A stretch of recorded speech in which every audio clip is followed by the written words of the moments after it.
ಇತ್ತೀಚಿನ ದಿನಗಳಲ್ಲಿ ಆಸ್ಪತ್ರೆಗೆ ದಾಖಲಾಗಿರುವ ಮಕ್ಕಳನ್ನೇ ಕದ್ದು ಪರಾರಿಯಾಗುತ್ತಿರುವ ಘಟನೆ ಹೆಚ್ಚುತ್ತಿದೆ. ಬಾಗಲಕೋಟೆ ಜಿಲ್ಲಾ ಆಸ್ಪತ್ರೆಯಲ್ಲಿ ನರ್ಸ್ ಎಂದು ಹೇಳಿಕೊಂಡು ಬಂದ ಮಹಿಳೆ ನವಜಾತ ಶಿಶುವನ್ನು ಕದ್ದು ಒಯ್ದಿರುವ ಘಟನೆ ಶನಿವಾರ ನಡೆದಿದೆ. ಮಹಬೂಬಿ ನದಾಫ್ ಎಂಬುವರ ಒಂದು ದಿನದ ಹೆಣ್ಣು ಮಗುವನ್ನು ನರ್ಸ್ ವೇಷದಲ್ಲಿ ಬಂದ ಮಹಿಳೆ ಕದ್ದು ಪರಾರಿಯಾಗಿದ್ದಾಳೆ. ನಾನು ನರ್ಸ್, ಮಗುವಿನ ಕಪ್ಪ ತೆಗೆಯುವುದಾಗಿ ಹೇಳಿ ಮಗುವನ್ನು ಎತ್ತಿಕೊಂಡು ಮಹಿಳೆ ಸ್ಥಳದಿಂದ ಎಸ್ಕೇಪ್ ಆಗಿದ್ದಾಳೆ. ಆಸ್ಪತ್ರೆಯಲ್ಲಿ ಡಾಕ್ಟರ್ ರಜನಿ ಅವರು ರೌಂಡ್ಸ್ಗೆ ಹೋದಾಗ ಸಾಕ್ಷಿ ಯಾದವಾಡ್ ಎಂಬ ಮಹಿಳೆ ಮಗು ಕಳ್ಳತನ ಮಾಡಿದ್ದು ಖಚಿತವಾಗಿದೆ. ಕಳ್ಳತನವಾಗಿದ್ದ ಮಗು ಪತ್ತೆಯಾಗಿದ್ದು ಪೊಲೀಸರಿಗೆ ಮಾಹಿತಿ ನೀಡಿದ್ದಾರೆ. ಶನಿವಾರ ಸ್ಥಳಕ್ಕೆ ಮಹಿಳಾ ಪೊಲೀಸರು ಹಾಗೂ ಅಧಿಕಾರಿಗಳು ಆಗಮಿಸಿ ಸಾಕ್ಷಿ ಎಂಬ ಮಹಿಳೆಯನ್ನು ವಶಕ್ಕೆ ಪಡೆದುಕೊಂಡಿದ್ದಾರೆ. ಸಮಯ ಟಿವಿ ನ್ಯೂಸ್, ಬಾಗಲಕೋಟೆ. ನಂಗೆ ಪರಿಚಯ ಇಲ್ರಿ. ಮಗು ಬೇಕ್ರಿ. ಮತ್ತೆ ಬೆಳಗ್ಗೆ ಹೇಳೋಕ್ಕೋತಾರೆ 4:00 ಒಯ್ದಾಡ್ರಿ.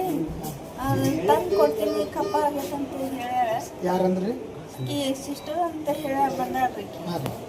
ಸಿಸ್ಟರ್ ಅದಾಳ ಏನದ ಗೊತ್ತಿಲ್ಲ, ಮತ್ತು ಸಿಸ್ಟರ್ ಅಂತ ಬಂದ್ರೆ ನೀನು ಸಾಯಂಕಾಲದಿಂದ ಬೆನ್ನು ಹತ್ತಾಡ್ರಿ. ಇವತ್ತು ಬೆಳಿಗ್ಗೆ ನಮ್ಮ ವಾರ ಬೆನ್ನು ಹತ್ತಿದ್ರು ಆಕಿ ತಪ್ಪಿಸ್ಕೊಂಡು ಹೋಗಿ ತೊಗೊಂಡು ಹೋಗ್ಯಾಡ್ರಿ.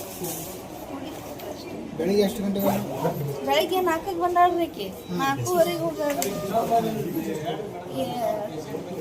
ಕೇಳಿಲ್ಲ ಹೇಳ್ಯಾಳಲ್ರಿ, ಕಪ್ಪ ಕಪ್ಪ ಅನ್ಕೋತ ಕಾಜಿನ ರೂಮ್ನಾಗ ಕಾಜಿನಾಗ ಇಡ್ಬೇಕು. 3 ಹುಡುಗರು ಇಟ್ಟು ಬಂದೀನಿ, ನಿಮ್ದೊಂದು 4ನೇದ ಅಂತ ಹೇಳ್ಯಾಳ. ನಾವು ಆ ಗ್ಯಾರಂಟಿ ಮ್ಯಾಗ ಇದು ಮಾಡಿದ್ವಿ.